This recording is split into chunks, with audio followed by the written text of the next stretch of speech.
Buenas tardes. Mire, yo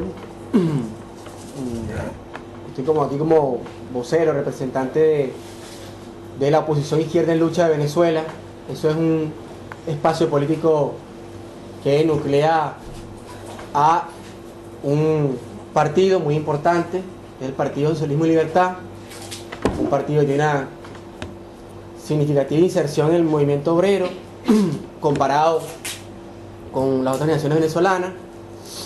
Tiene presencia tiene la Secretaría General de la Federación de Trabajadores Petroleros, que para Venezuela eso es muy importante. Tiene presencia en la Federación de Trabajadores Universitarios. Es decir, es un partido importante, el más importante de aquellos que se oponen por izquierda al gobierno chavista, el gobierno de Nicolás Maduro, el Partido Socialismo y Libertad. Además, en ese espacio estamos con un grupo de compañeros que desde el 2013, 2014 hemos venido rompiendo con el Partido Comunista de Venezuela. Hemos venido rompiendo porque, bueno, mientras el gobierno se ha derechizado en medio de la crisis, nosotros nos hemos percatado que el Frente Populismo no funcionaba ni siquiera como contención a la derecha, porque el Frente Populismo al final se convierte en una nueva derecha.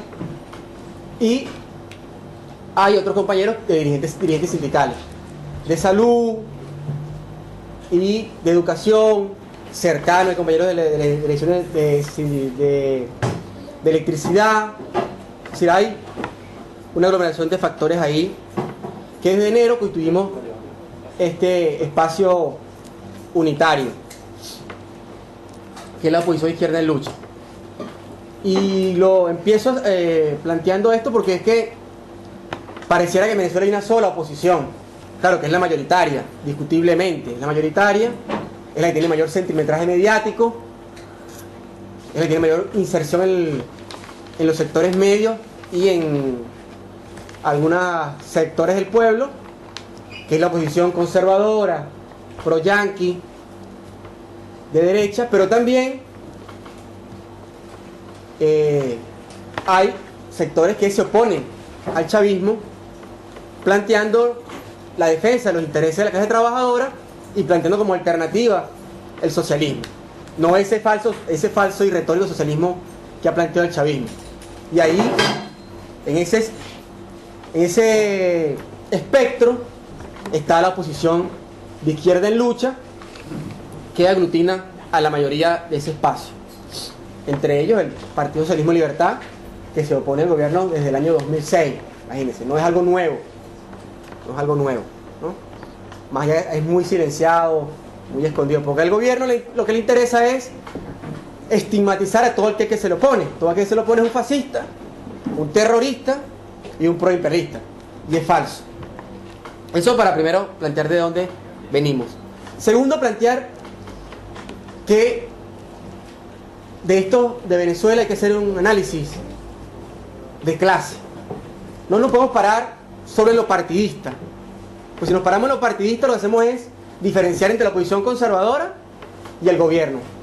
Entonces ahí vemos de qué lado nos colocamos. Nosotros decimos que no, que hay que hacer una referencia de clase, observar el trayecto de la clase trabajadora y del pueblo trabajador en este periodo histórico de la llamada Revolución Bolivariana, planteando que tiene diferencias. Es decir, que no es lo mismo la Revolución Bolivariana, la llamada Revolución Bolivariana en el 2001, en el 2002, a la del 2018. No cumple el mismo papel.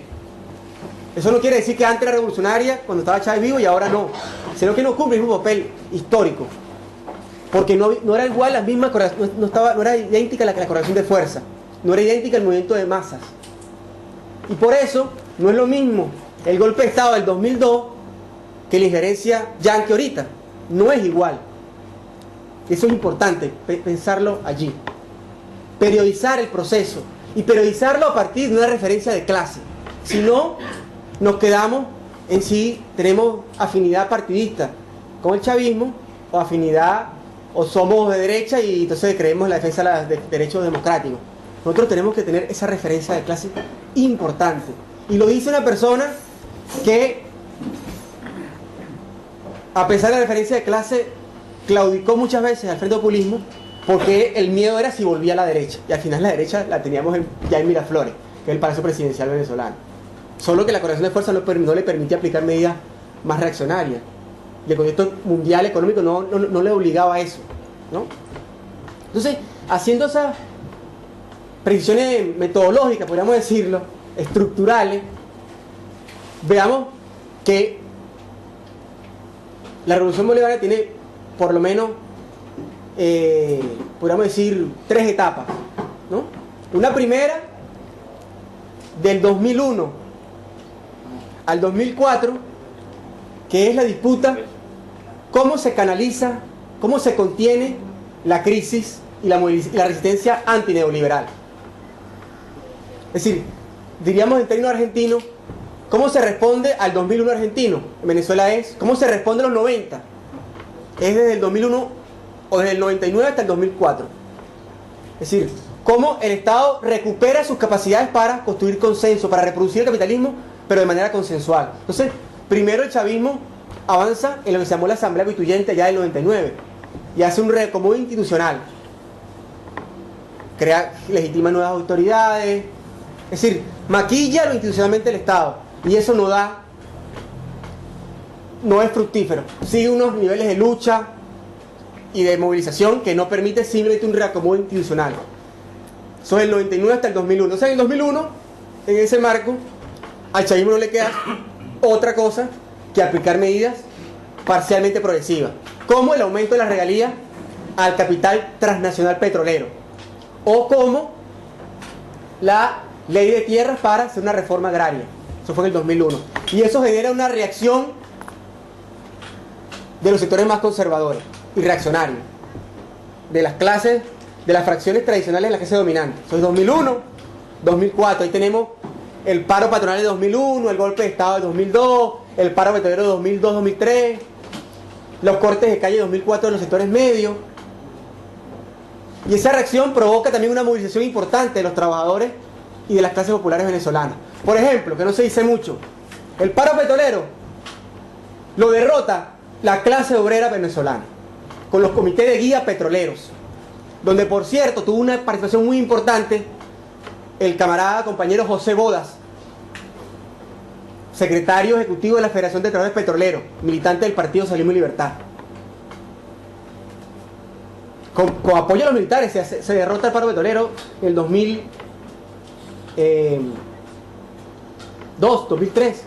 Pero eso era una movilización de los trabajadores importante. Ahí empieza a hacer toma de fábrica, Sanitarios Maracay, Industria Venezolana de Válvula, Inbepal, que es la industria venezolana de papel.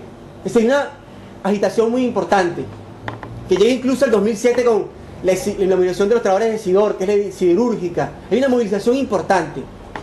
Y esa movilización es integrada, canalizada por el chavismo, de distintas maneras. Por ejemplo, destruyendo la central sindical que había emergido en ese momento, que es la Unión Nacional de Trabajadores, la UNET. La destruye, sabotea el Congreso del 2006. Se sale del Congreso y lo sabotea, porque ¿quién iba a ganar? La iba a ganar el trotskismo clasista, le iba a ganar Orlando Chirino, que también es del Partido Socialismo y Libertad, un viejo dirigente sindical con mucho prestigio en Venezuela. Entonces, la cierra, no hay defensión, no hay central sindical, que había emergido de la misma revolución bolivariana, había emergido internamente, pero no, la cierra y crea algo estatalmente y divide la central sindical. Eso es uno de los elementos. Otro elemento es que le dice a la gente que el sujeto no es la clase, el sujeto es el pueblo, y que eso se debe organizar nada más en los espacios residenciales, es decir, en las comunidades, los consejos con ley comuna. ¿Para qué? Para recibir el ingreso petrolero y distribuirlo en su comunidad a través de políticas como las misiones sociales, ¿no? Ese es el segundo elemento de la contestación. Lo otro es que le impone a la clase trabajadora, la convence, ¿no?, de que el control obrero es la cogestión. Entonces, lo que tú vas es a cogestionar la empresa. Tú vas a elegir en una asamblea un representante para que participe en la junta directiva. Ese es el control obrero. No es que los trabajadores toman los medios de producción. Otro elemento es que empieza a decir que el socialismo es lo social. Entonces, socialismo es políticas sociales asistenciales o de derechos humanos. Es garantizar el derecho a la educación. Plantea que las empresas mixtas que se definen en ese periodo, empresas mixtas con el capital transnacional petrolero, con Chevron, con Rosneft de Rusia, con la empresa estatal de petróleo de China, eso es estatizar la industria petrolera, nacionalizarla, eso es nacionalizarla, y no, son empresas mixtas. Y otro elemento empieza a decoctación, a integrarlo, y un elemento estructural de ese proceso de decoctación es que hay un aumento brutal de las importaciones. ¿Por qué? Porque en el 2003, después de haber derrotado el paro petrolero, ustedes saben que en Venezuela el 96% de las divisas son producto de la exportación de petróleo. El paro petrolero había generado una escasez de divisas petroleras. Por lo tanto, no había ingresos de divisas, y entonces tuvieron que aplicar un control de cambio para parar la sangría. Como el cepo aquí, 2010, ¿no? O 2011. No sé. Me disculpan con las fechas precisas, ¿no? Entonces, eso generó un estímulo a las importaciones. Aumenta el precio del petróleo, eso es una realidad toda latinoamericana, aumenta el precio de los commodities, de la soja, del petróleo, del cobre. Entonces, ese periodo se aplica un control de cambio, el gobierno tiene más ingresos porque le aplicó más regalía de capital internacional petrolero, y en ese momento entonces tuvo una política exterior independiente, se opone a los Estados Unidos que no acepta eso, y ahí empieza la oposición con Estados Unidos. Y es importante decirle a los compañeros, en este mar, a lo mejor aquí ustedes están un poco más claros, ustedes tienen aquí una experiencia, tienen una tradición de clasismo. Si la izquierda argentina tiene sectores muy importantes del anarquismo, del trotskismo, de un guevarismo que no claudica a lo que dice el castrismo en Cuba, sino que es más clasista. Pero en otras partes, otros sectores más allá de ustedes, y en otros países como el venezolano, la confusión es generalizada. Entonces se piensa que el imperialismo es Estados Unidos. Entonces, si tú tienes una política independiente hacia Estados Unidos, tú eres antiimperialista. Y esa vaina no es así. Tú puedes tener una política independiente hacia los Estados Unidos, pero puedes estar subordinado a los intereses del capital internacional. Que en términos concretos es lo que nosotros creemos que es el imperialismo. Y eso es lo que pasa en Venezuela, desde allá y más ahora, que ya lo veremos. Entonces, Estados Unidos se opone. Entonces Venezuela empieza a tener una política independiente, ¿no? A ponerse. Entonces ese proceso, que es la segunda etapa, o fase de 2004 al 2011, 2012, se cierra con ese proceso de cooptación con un elemento estructural, que es el aumento brutal de las importaciones. En el 2001 se importaba, en el 2001, 2003, se importaba en Venezuela 11.000 millones de dólares. Y en el 2012 se importaban 71.000 millones de dólares. Imagínate el gigantesco crecimiento, ¿no? De 2003, 11.000 millones, a 2012, 71.000 millones. Importaciones que ¿quién hace? En su mayoría, la burguesía privada. Son importaciones privadas. Es decir, el gobierno obtiene divisas por la exportación petrolera y se las entrega a los privados para que importen. Y se las entrega subsidiadas, porque tiene un control de cambio que diferencia el tipo de el tipo de cambio oficial, el que administra el gobierno, y el real, el paralelo que define el mercado. Como aquí el dólar blue y el dólar el real, el paralelo. Entonces, hay dos cosas en ese momento. Ese incremento de las importaciones permiten generar una ficción, que es el incremento del salario de los trabajadores. El salario real se incrementa. ¿Pero a partir de qué? Del consumo por importaciones. Y además genera una cuantiosa acumulación y atesoramiento de capital de las clases dominantes. ¿Qué hace esta clase dominante? Que también es un elemento de coincidencia con Argentina. Fugan ese dinero al exterior. Y hablando solamente de lo que está registrado en el BCB, en el Banco Central de Venezuela, en este periodo, desde el 2003 al 2012, solo lo legal, fugaron 150.000 millones de dólares. Solo legal. ¿Ustedes saben cuánto es la reserva venezolana en la actualidad? Son 9.000 millones de dólares. Es decir, fugaron casi 16 veces lo que, o más de 16 veces, las actuales reservas internacionales de Venezuela. Fugaron solo los está registrado legalmente, ¿no? Fueron 5 planes del Fondo Monetario Nacional con Macri en la actualidad, 5, imagínate. Una brutalidad, no, la fue capital. Y ese es el gobierno que se pinta como socialista y revolucionario. Y eso hasta el 2012, ¿no? ¿Qué ocurre en esta última etapa? Que es 2013 o 2014, 2018. Es que este gobierno, para mantener eso, esos altos niveles de importación que contenían al pueblo trabajador a partir de un incremento de salario real ficticio, porque estaba sosteniendo nada más importaciones, y generaba un nivel de acumulación de la burguesía, porque era la que controlaba las importaciones, el gobierno, cuando cae el precio del petróleo en el 2008, empieza a endeudarse.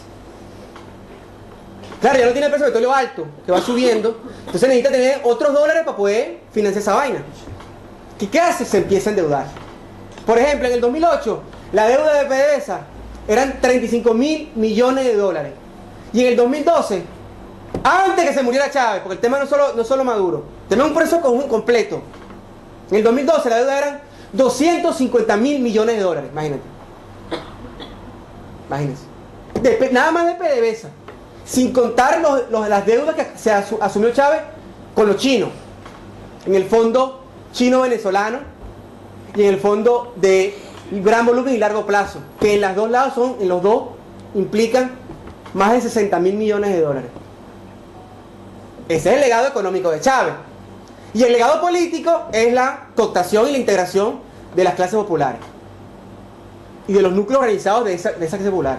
Con muy pocas diferencias. Porque aquellos que no se dejaron cooptar y siguieron luchando, le pasó lo que le pasó, por ejemplo, a Rodney. Rodney era chavista, por cierto. Rodney no era opositor, ni era de la MUD, ni de la derecha, ni del imperialismo. Rodney pertenecía al sindicato, la Ferrominera Orinoco. Y en el 2011, con la cabeza de Rubén González, que era concejal del PSUV, miren la vaina, una cosa loquísima, concejal del partido de gobierno. El gobierno le estaba violando las cláusulas colectivas del contrato, ¿y qué hacen ellos? ¿Qué haría un trabajador si el gobierno le viola la cláusula colectiva y no le presta atención? Una acción de fuerza, ¿verdad? Llamarán a un paro, a un piquete, ellos hacen un piquete. Primero meten preso a Rubén González, que estuvo preso 4 años, hasta el 2014. Y cuando convocan las elecciones, la central sindical que creó el chavismo en el 2011, que no se trata de nada, sino son un conjunto de militantes gubernamentales que definió el chavismo como dirigentes sindicales, Will Rangel en PDVSA y otros en cada uno de los sindicatos, sabotea el evento. Y hay unos disparos al aire y cae muerta una persona. Y van y meten preso a Rodney, que no estaba en el sitio. Entonces, ese proceso que termina en el 2012 tiene 2 fases, una de cooptación, y aquellos núcleos pequeños que seguían luchando autónomamente empiezan a ser, son reprimidos a esos núcleos. Entonces, por ejemplo, son despedidos dirigentes sindicales petroleros del PCL, del Partido Socialismo y Libertad. Son despedidos Vladimir Carvajal, es despedido Rano Chirino, es detenido por pocas horas y días José Boda, es asesinado el cacique indígena Sabino Romero en el 2003 porque estaba luchando por su tierra en la Sierra de Perijá. Son asesinados 2 dirigentes sindicales también del PCL en Aragua en el 2009 después de protestar contra la Transnacional Alpina por un sicariato. Richard Gallardo, entre los 2 que son asesinados. Es decir, en términos generales lo que ocurrió fue una cooptación, eso es innegable. Una cooptación porque la gente empezó a consumir más por importaciones y bueno, generó una identidad con el gobierno. Pero aquellos que siguieron luchando fueron golpeados. Entonces, el último periodo, ¿cuál es el legado que le da Chávez a Maduro? Un Estado profundamente endeudado, descapitalizado, un movimiento popular y obrero golpeado, desorganizado, desorientado por el papel de los sectores de la izquierda etapista, estalinista, llamaríamos, es que a veces uno dice que son autonomistas, pero porque tiene autonomía del partido, pero no del Estado burgués, que eso es rarísimo, ¿no? Esos sectores de los sectores microlocales, es decir, que hacen experiencias microlocales en el Consejo Comunal de la Comuna, toda esa confusión, en ese contexto llega Maduro al gobierno y empieza a caer el precio del petróleo. ¿Y cuál es la decisión de Maduro? De aplicarle un ajuste al pueblo venezolano. ¿Y cuál es el método del ajuste? Que es distinto y por eso a veces se confunde. Es que el gobierno contrae las importaciones unilateralmente, sin ni siquiera modificar el tipo de cambio. Como en Venezuela, el que tiene control de las divisas es el Estado, porque es el dueño de PDVSA, entonces el gobierno decide, y tiene el control de cambio, decide no asignar, bajar la cantidad de divisas asignadas. Entonces en el 2012, como yo les dije ya, se importaban 71.000 millones de dólares. ¿Ustedes saben cuánto se importó el año pasado en Venezuela? 12.700 millones de dólares. Entonces una economía que depende de estas importaciones para poder tener acceso a los bienes de consumo y a los insumos productivos para una burguesía que es profundamente parasitaria y dependiente de los insumos externos. Autores venezolanos como Orlando Araujo la llamaban una burguesía parasitaria que tenía una industria artificial. En ese marco, esa medida, ¿qué provoca? ¿Qué cree usted que provocaría si mañana en un país que depende sobre todo de las importaciones son recortadas en un 500%? Gradualmente, ¿no? Primero fue recortada a 50, después a 40, en el 2017 llegaron a 17.000 y el último año están en 12.000. Y este año van a 9.000 millones de dólares. ¿Para qué se contrajo la asignación de divisas para importaciones? Para pagar deuda externa. Y el gobierno del 2013 para acá ha pagado, del 2014 específicamente para acá ha pagado 80.000 millones de dólares en deuda externa. Entonces uno dice, ¿cómo es posible que los sectores que se reivindican de izquierda en Argentina estén en contra de Macri y los fondos buitres, pero entonces en Venezuela pagar deuda externa parece que sí es socialista? Eso es algo casi ridículo, compañero, ¿o no? ¿Cómo es que pagar deuda externa en Venezuela es revolucionario? 80.000 millones de dólares en deuda externa, compañero. ¿Sabes lo que es eso? Esos son 8 veces las reservas internacionales actuales en Venezuela. Son casi 10 veces las importaciones de este año en Venezuela, compañero. ¿Y a quién se le paga? Al capital transnacional, que es el imperialismo. Entonces, ¿cómo es eso que el gobierno venezolano es antiimperialista y le paga 80.000 millones de dólares al capital transnacional? Mientras provoca salarios de hambre. Porque si se reduce de esa manera brutal la oferta de mercancías y se genera esa inmensa escasez, ¿qué se provoca? Unos índices de inflación bestiales. Bestiales. Venezuela tiene 6 meses de hiperinflación, compañero. Este año va a cerrar con una hiperinflación de 40.000%. El año pasado fueron más de 1.300%. El año anterior fueron 700% de inflación. El anterior fueron 300%. Y así va. Tenemos 4 años con inflación de más de 3 dígitos. Eso ha provocado una depauperación brutal de los salarios. El salario medido por el paralelo venezolano, el salario mínimo, ¿sabe cuánto es, compañero? $2 al mes. $2 al mes. No alcanza ni para comprar 2 kilos de queso. Compañeros, nos están matando de hambre en Venezuela y de ausencia de medicinas, compañeros. Ese gobierno que se hace llamar socialista, y toda la retórica que se pinta. Bueno, que ya el socialismo lo utiliza mucho menos. Ahora habla de la reconciliación nacional. Claro, después que saquearon el país, quieres reconciliarte con todo el mundo para disfrutar lo que saqueaste, ¿no? Y por eso ayer el gobierno chavista, que tiene hace 7 años preso a Rodney Álvarez, le dio libertad a Joshua Hall, un tipo que tenía preso hace 2 años porque según ellos era agente de la CIA. Y el gobernador de Carabobo, el segundo estado más importante del país, lo agarró de la mano y lo llevó allá a Estados Unidos. Se tomó una foto búsquenlo, con la camisa de Venezuela. Una cosa brutal. Es decir, entregas a un agente de la CIA, según lo que ellos dicen, pero mantienes preso a los venezolanos.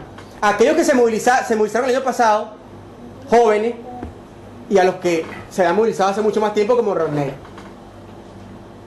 Entonces, no es solo el pago de la deuda externa que evidencia la subordinación del chavismo al capital nacional, son otras medidas, compañeros. Por ejemplo, aquello que combatimos la megaminería. El gobierno le entregó en el año 2016 el arco minero del Orinoco a Gold Reserve y a la Barrick Gold. Búsquenlo, compañeros. Entonces, uno dice, ¿cómo es que el agua vale más que el oro en Argentina, pero en Venezuela el oro vale más que el agua? Porque aquí tú no escuchas en la campaña, yo viví aquí, y uno le escuchaba a los chavistas argentinos diciendo que el agua vale más que el oro. Y yo decía, coño, es verdad, el agua vale más que el oro. Pero en Venezuela, compañero, el oro y la vida de los indígenas vale más que el agua. Vale más que el agua. Es decir, los indígenas de esa región no importan. Lo que importa es el oro. ¿Para pagar qué? Para tener real, para pagar más deuda externa y para saquear más el país. El arco minero del Orinoco. Pero además le han entregado parte de la cadena estatal de hoteles a la cadena Marriott. El Hotel Jumbo, por ejemplo, a la cadena Marriott. Esa es la receta cubana, por cierto. No la receta cubana del 59. Ojo, porque es que hay gente que quiere que uno defienda a Cuba como si Cuba fuera todavía en el 59 o en el 60. Receta cubana de los últimos años, después del periodo especial. Y ese es un elemento que nosotros debemos revisar, compañeros. El tema de la política y la identidad. Porque uno hace política con su identidad solamente. Entonces, uno se identifica y esa identidad no te permite romper o ver la realidad, pana. Tiene eso que llaman los psicólogos cierre cognitivo. El venezolano trabaja bien con un salario de $2 al mes. Pero coño, pero es Venezuela. Entonces es mi bandera, es Venezuela. Y al final no es Venezuela, al final es el gobierno chavista. Porque si fueran solidarios con Venezuela y con los trabajadores venezolanos, se opusieran a un gobierno que los mata de hambre, ¿o no? Pero no solo el salario que se mide por el paralelo. Porque te dijeran, bueno, pero nosotros no tenemos la culpa. El medido el salario por el oficial, es decir, por el tipo de cambio oficial que define el gobierno, son $31 al mes, que es el DICOM. Es decir, que el mismo gobierno admite que el salario venezolano mínimo son $31 al mes. Y más allá de eso, la otra forma de destrozar el salario fue su bonificación. En Venezuela, ese salario mínimo de 2,5 millones de bolívares, 1.500 es bono de alimentación, el cestatique. Que usted tiene que tener cuidado porque en la reforma laboral se lo van a querer incorporar. Por cierto, le van a querer incorporar un bono que no repercute en salario, no repercute ni en prestaciones sociales, ni en utilidades, ni en vacaciones, ni en jubilaciones, ni en nada. Afortunadamente tiene una tradición clasista que no va a permitir eso. Entonces 1.500 es bono y solo 1.000 es salario de verdad. Entonces la gente cuando recibe, ya que el salario son $2 al mes nada más, cuando recibe la prestación, usted en diciembre cuando recibió las utilidades, el aguinaldo, la gente se mierda, ¿qué es esto? Esto no me alcanza ni para nada. La gente no renuncia al trabajo porque no le importa, porque no va a recibir nada de prestaciones. La otra vez hablábamos con Reinaldo Díaz, compañero dirigente sindical de Corpoelec, que es la empresa eléctrica venezolana. Y él nos decía que después de 20 años de experiencia, como trabajador de ahí, si él, como en Venezuela las prestaciones sociales te la pagan con el último salario, si él renunciaba, lo que le iban a dar era 0,50 centavos de dólar por 20 años de trabajo. Por eso nosotros decimos que para poder analizar un país hay que poner la clase como ente central. Y es clarito, compañero. Si un gobierno pagó 80.000 millones de dólares en deuda externa desde el 2014 para acá y entregó un salario de $2 al mes, ¿ese gobierno qué es? Es un gobierno antipopular, antiobrero y profundamente entreguista. Puede ser quien sea, puede estar gobernando quien sea, pero eso es el dato real. Pero aparte de eso, otro mecanismo de subordinación al capital internacional. Se crearon las zonas económicas especiales. Unas zonas donde el capital internacional se puede instalar sin pagar impuestos, sin pagar tasas aduaneras y con preferencias administrativas. Además se legislaron 2 leyes de inversión extranjera. Una un decreto en el 2014 y una ley constitucional de la Asamblea esa espuria que crearon el año pasado. Se llama una ley constitucional de inversión extranjera productiva. Pues ellos le ponen siempre adjetivo para esconder, para encubrir, para maquillar, ¿no? Y aparte de eso, hay 2 elementos más. Se creó un criptoactivo llamado Petro para subastar las reservas petroleras venezolanas. El tipo no le a los militares que gobiernan en Venezuela y a los sectores civiles, estos jerarcas no les interesa el futuro del país. Es tan evidente que lo que no solo lo saquearon antes, sino quieren saquear lo que no ha extraído todavía. Es el petro. Una forma de mercantilización y financiarización de la naturaleza brutal. ¿Ustedes se imaginan si mañana la oligarquía agraria de este país, los agroexportadores, sacaran el soja y empezaran a vender la soja, ¿sabe? Como un contrato futuro de la soja, que van a sacar dentro de 15 años o 10 años? Es decir, y eso lo acuerdan en tribunales internacionales. Entonces, la tierra no se puede tocar, no es posible reforma agraria ni nada de eso, porque eso está ya tú me lo debes. Se subordina mucho más al capital transnacional de Venezuela. Y además la última, compañero, de esta política económica de subordinación al capital financiero mundial y económico. Empieza la privatización periférica de PDVSA. Se quedaron con el holding, se quieren quedar con el holding, pero los servicios le empiezan a entregar a capital transnacional, más abiertamente. Las empresas mixtas antes eran 70 PDVSA, 30 Chevron, 70 PDVSA, 30 Rosneft. Ahora se cambió completo. Y además, desde que los militares tomaron PDVSA el año pasado, porque el que dirige PDVSA ahora es un mayor general Manuel Quevedo, avanzaron con un decreto, el decreto número 44, publicado el 12 de abril de este año, y es para asignar contratos directamente a empresas como, por ejemplo, la vaina más ridícula, la Cooperativa 2021, que sabe ser de Diosdado o de otro de estos malandros que gobiernan en Venezuela ahorita, lumpenes y burgueses nuevos. Y más allá del contrato, le da la posibilidad al mayor general de disolver empresas filiales de Venezuela, venderlas. Y además de esas políticas subordinadas al capital internacional, tienen políticas subordinadas al capital local, más allá de la retórica. Por ejemplo, el Consejo Nacional Productivo, desde donde le entregaron en febrero, le entregaron millones de dólares a Lorenzo Mendoza. ¿Ah? Pero ese es supuestamente el enemigo, pues esa es la retórica. La retórica.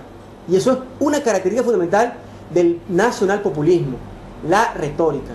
Inflan categorías inmensas como patria, y abajo de esa patria lo que está es una nueva burguesía. O una burguesía vinculada a los sectores.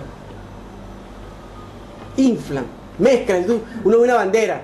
Yo me lo expresaba con Martín. Una bandera donde está el Che Guevara, Eva Perón, Perón, y dice, mira, pero ¿qué vaina es esta, pana? ¿Qué tiene que ver Che Guevara con Perón? ¿O tiene algo que ver? ¿O con Evita? Y eso hacen ellos, hacen una bandera y ponen a Chávez, a Carlos Marx, incluso a Trotsky, a Che Guevara, dice, pero ¿qué tiene que ver un militar que reprodujo el capitalismo con el Che Guevara? O con Carlos Marx. Y eso ¿qué produce eso, compañero? Es que el pueblo venezolano, hay sectores que se han sido inoculados con una conciencia profundamente reaccionaria. Pues ellos piensan que vivir con $2 al mes es socialismo. Ellos piensan eso. Entonces uno está contracorriente, diciéndole, no, compañero, ¿cómo hace socialismo que se paupera a los trabajadores mientras se le paga 80.000 millones de horas de capital? Eso no es socialismo, compañero. No, pero sí es socialismo porque el Estado, Maduro lo dice. Es algo parecido a lo que le pasa a los chavistas regionales. ¿Cómo? Imagínate, cualquiera sabe que una realidad no se analiza solamente por lo que se dice en el discurso, ¿o no? Es así, ¿verdad? Yo le puedo decir mucho a una persona que la quiero, pero o que la quiero, y si yo le pego a esa persona, bueno, ¿no? Como dice la compañera feminista, un hombre te puede decir mucho, un macho te puede decir mucho que te ama, pero si te caga con eso no te ama, ¿o no? Y eso es lo que pasa en Venezuela, compañero. Y lo digo con fuerza porque me da dolor, compañero, la situación que estamos padeciendo en Venezuela, compañero. Niñas prostituyéndose, jóvenes comiendo de la basura, compañero. Las mujeres venezolanas no tienen ni para comprarse ahorita, compañera, una toalla sanitaria. Se colocan papel periódico y cuando lo consiguen, compañera. Es una situación de miseria extrema. Pero tú sabes lo que es vivir con $2 al mes. Si la ONU dice que vivir con $1 al día es pobreza extrema, vivir con $2 al mes, coño, hay que crear una categoría nueva. Es pobreza chavista, una vaina así, podríamos categorizar. A los académicos que nos gusta crear categorías nos podríamos plantear así. $2 al mes, unos niveles de miseria que es brutal. Porque no hay ni siquiera medicina, no hay nada, compañero. Aquel venezolano que no recibe remesa de exterior se muere de hambre. Se muere de hambre. Uno ve a los venezolanos. Mire, yo cuando llegué aquí en el 2010 la primera vez, yo decía, bueno, pero los argentinos sí son delgados. Son delgados, finos. Y ahora pienso que es todo lo contrario, pero es la percepción del hambre que padece en Venezuela. Porque todos están decrépitos, demacrados, entecos. Es una cosa brutal, compañero. Una cosa ya de sensibilidad humana, pana. Es decir, aquel compañero y compañera honesto, porque hay gente honesta, que dice, no, porque es que hay que defender a Maduro, porque es que los gringos. Bueno, pero tú has estudiado Venezuela. Algo sabes de Venezuela. Y probablemente te respondan que no, pues es que parece que ven Telesur y a partir de ahí se arman. Subió a un nivel de miseria brutal, compañero. Muy brutal. Brutal. ¿Y eso qué ha generado? Que el chavismo haya perdido el apoyo popular. Verticalmente. Genera una crisis política. Que se expresa por primera vez en la derrota del 2015 en las elecciones parlamentarias donde ganó la derecha. La derecha tradicional, porque esta es una derecha emergente. Empieza a perder el apoyo popular, verticalmente. Y en medio de eso, como no quieren perder el control del Estado, porque es el lugar de donde mantienen sus negocios, porque mantienen el control de las divisas petroleras, cada día más escasas, pero la mantienen, ellos empiezan a restringir las libertades democráticas. Con mucha mayor fuerza. Empiezan a proscribir partidos políticos. Por ejemplo, sin hablar de lo de la derecha, que también lo podríamos hablar. Pero por ejemplo, el Partido Socialismo y Libertad, que es parte de la OIL, está proscrito. No le dejan registrar la tarjeta. No se la dejan, ¿no? Se la dejan registrar. Marea Socialista, que es el MST aquí, tampoco le dejan registrar la tarjeta. Proscripción. De paso, inhabilitas a candidatos. Suspendes todas las elecciones sindicales donde puedas perder, que son casi todas, ¿no? Por ejemplo, en PDVSA está vencida esa directiva sindical en el año 2016. Claro, José Boda, el compañero Boda, les iba a ganar, a pesar del fraude, los cambios que ellos hacen ahí. Pero ellos suspendieron las elecciones, no las hacen. No, que las elecciones han pasado y así van. Ya ni siquiera hablan de cuándo lo van a hacer. Claro, porque con un salario de $2 al mes, cualquier trabajador los castiga. Entonces suspendieron todas las elecciones sindicales. Suspendieron la posibilidad de crear nuevos sindicatos. Se reprime la protesta popular de manera estatal y paraestatal. Una represión, un aumento de la represión estatal. Por ejemplo, con la creación de las llamadas OLP, Operaciones para la Liberación del Pueblo, donde se entran unos comandos, incluso con máscaras, todos de negro, y acribillan un barrio. Revísenlo en internet, compañeros. Entonces, el gatillo fácil es malo en Argentina. En Venezuela las OLP son socialistas. Además, se crean los grupos paraestatales empiezan a activar con mayor fuerza, los llamados colectivos. Grupos paraestatales que te reprimen, te persiguen, te caen a coñazos, te matan si tú protestas. Busquen casitos, hay varios casos los últimos, para no ponerlo a buscar mucho. Busquen colectivos y trabajadores del Seguro Social y van a ver el video donde le caen a patada a un tipo. O a nosotros hicimos una protesta, el Ministerio de Alimentación, exigiendo la suspensión del pago de la deuda externa y alimentos para el pueblo, y los colectivos nos escupieron, nos golpearon, nos empujaron, porque si nosotros reaccionamos, viene después la caballería y nos caen a plomo. Porque son sus intereses, no hay más nada de eso, compañero. No hay más nada allá.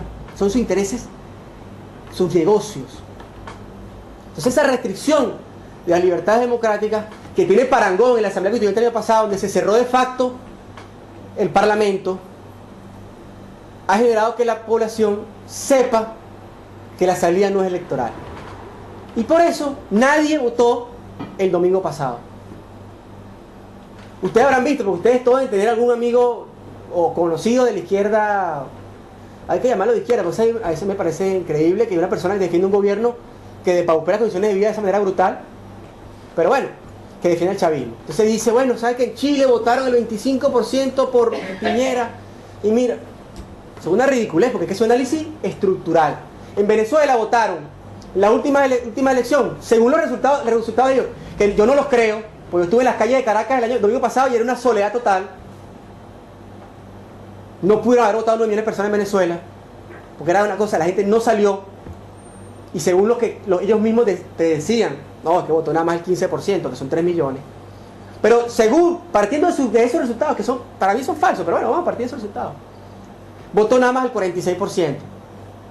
Todo el tolete, con los votos de Maduro y los votos de los otros candidatos.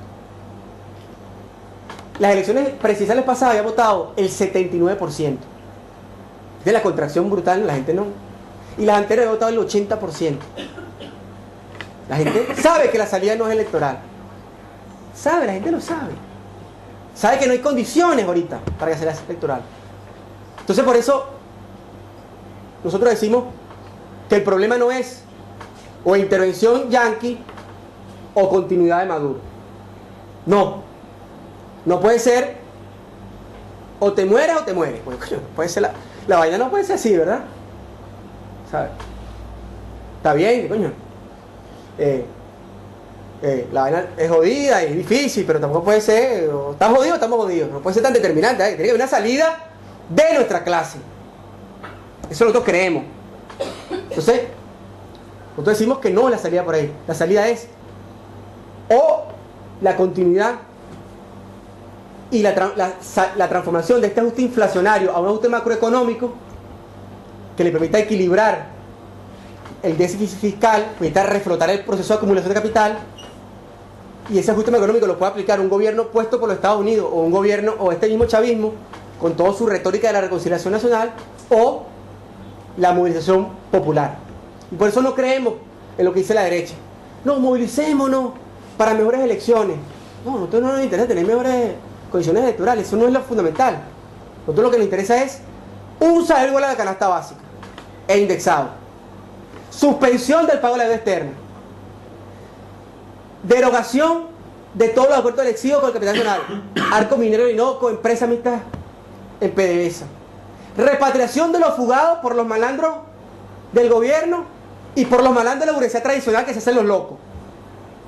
Yo estuve hace 6 meses en Colombia, porque para poder salir de Venezuela hay que hacer varias escalas, o para poder regresar. Entonces tuve que saltar por Bogotá, entonces no conocía Bogotá y quise conocerla. Tuve unos días ahí, unos 3, 4 días en Bogotá. Y hay harina pan por todos lados, más que en Caracas. Es una cosa brutal. Más harina pan de la empresa Polar en Bogotá que en Caracas. Pero no es harina pan producida en Venezuela que se llevan para Colombia, no, es harina pan que se produce en Colombia. ¿Por qué? Porque este proceso, con toda su retórica, lo que permitió fue que sectores incluso tradicionales de la burguesía se expandieran hacia el exterior. Entonces ahora Mendoza no solo produce harina pan en Venezuela, produce en Colombia, en Panamá y en Miami. Para hablar de Mendoza nada más. Escotés, que es un banquero, no solo tiene banco en Venezuela, tiene banco en Galicia, en Panamá y en México.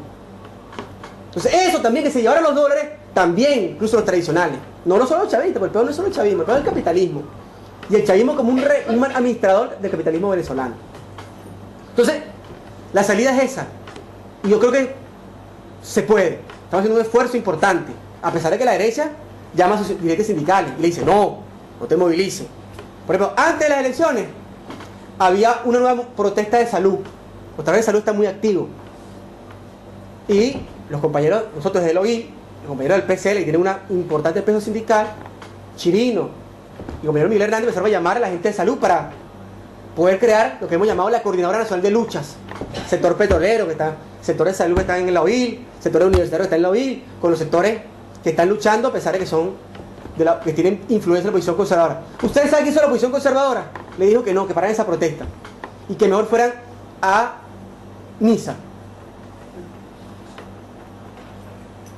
Bueno, algunos no hay mucha diferencia con cantar el himno o ir a misa, ¿no? Ojo. Puede ser más patriótico o más religioso, pero es igual que desmovilizador, ¿o no? Puede cantar el himno.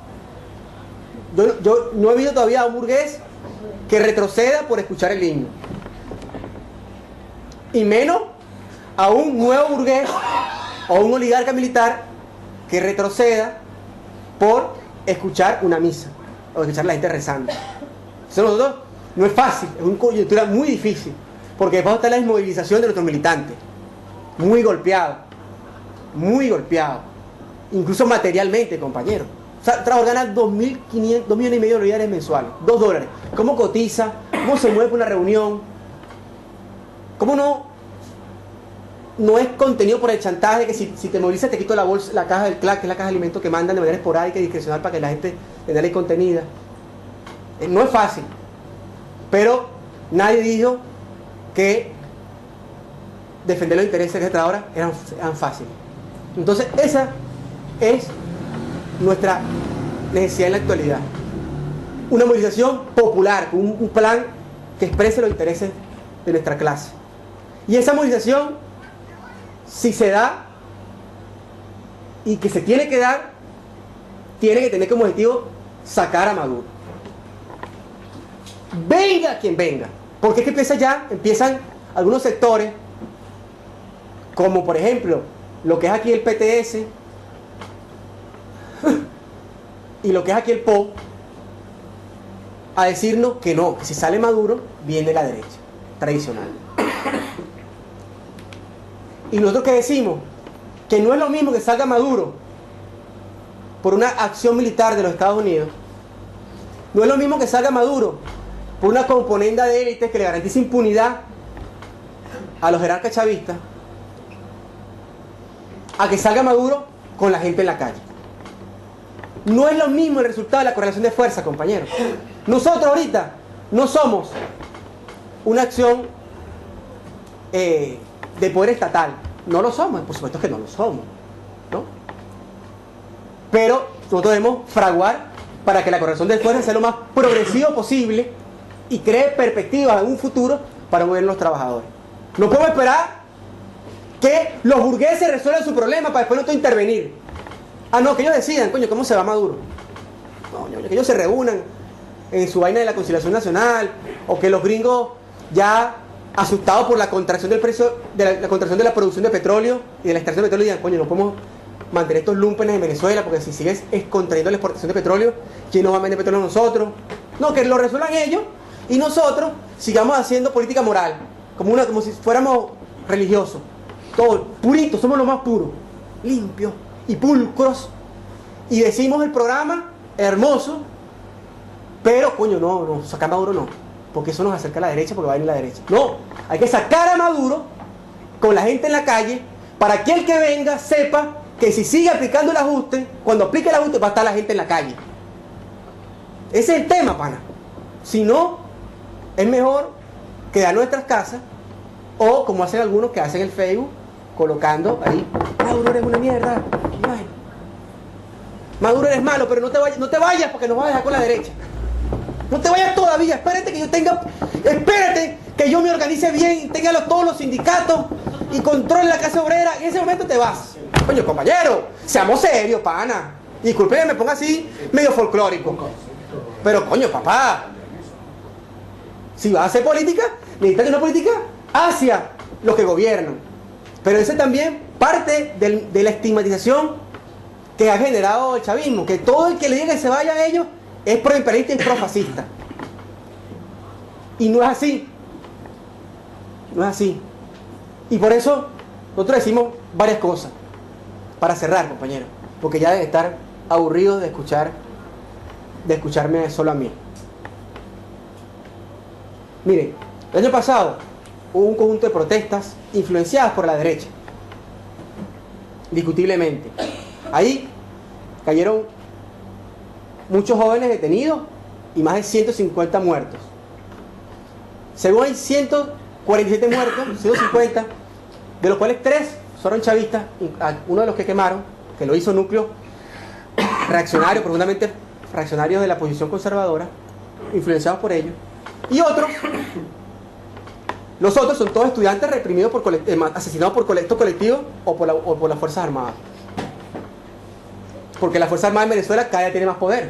El presidente de PDVSA es un militar, El presidente de Corpoelec es un militar, el presidente de Hidrocapital es un militar, el presidente del Metro de Caracas es un militar, el ministro de Pesca es un militar, el ministro de Comercio Interior es un militar, el ministro... Bueno, ya le di una muestra, no sigo porque, como dicen en la academia, por criterio de saturación. Ahí hubo 100 muertos estos jóvenes. Ustedes saben que entre los jóvenes que se han acercado a la OIR, hay 2 jóvenes que portaron esa experiencia. Y militaban con la ultraderecha, pero como la ultraderecha le dijo, cálmense, que ahora vamos a elecciones y lo vamos a ganar en elecciones, los desmovilizó. Ellos vieron que los que se movilizan somos nosotros y se acercaron a nosotros. A pesar de que ellos creen que el socialismo es el gobierno. Y hay un conjunto de gente detenida. Y hay casos dramáticos. Yo quiero cerrar con este caso, porque a pesar de que este compañero está influenciado, este muchacho, este niño, está influenciado por sectores de la derecha, yo creo que es una aberración que demuestra el talante de este gobierno profundamente autoritario que ahorita se Venezuela, que es el caso del muchacho Dylan Canache. Ese muchacho tiene 16 años. 16 años tiene ese muchacho. Está preso en la sede del SEBIN, que es la Policía Política Venezolana. Incomunicado. Con boleta de excarcelación. Es decir, un juez emitió una boleta para que lo liberen. Y estos tipos no lo liberan. ¿Y qué piensa uno? ¿Qué piensa uno? Bueno, que le dieron tanto coñazo que no pueden soltarlo porque es la única forma. Habían 4 adolescentes.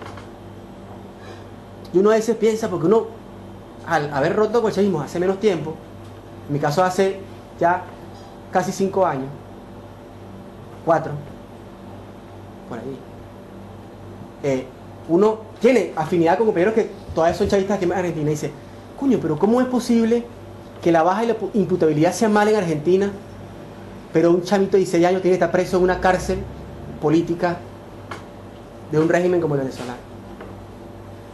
Es una cosa salvaje.